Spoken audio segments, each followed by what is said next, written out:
I do three main areas of research.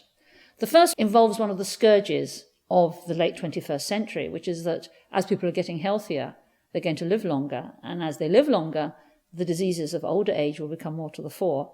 And what I'm talking about, obviously, is neurodegenerative diseases, such as Alzheimer's and Parkinson's disease.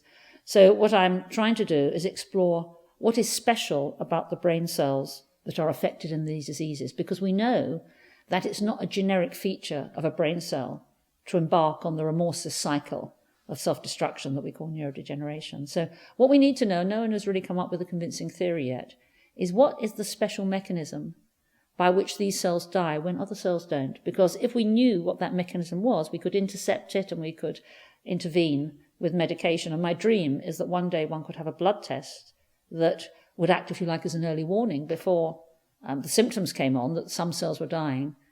And then if you knew what the mechanism was, you could move in with a nasal spray or an oral medication and stop any more cells dying. So my dream is that you go to the doctor and he would say there's good news and bad news, or she would say there's good news and bad news.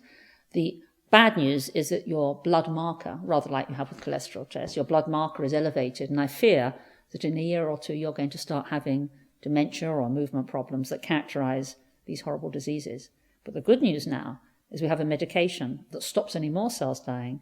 So if you take that medication right now, before the symptoms come on, because no more cells will die, the symptoms won't come on. And that is my dream. And I think that's feasible. It's not like building a time machine. It's not like exploring 11 dimensions. It's not defying the laws of physics in any way. It's just requiring lots of resources and an open mind.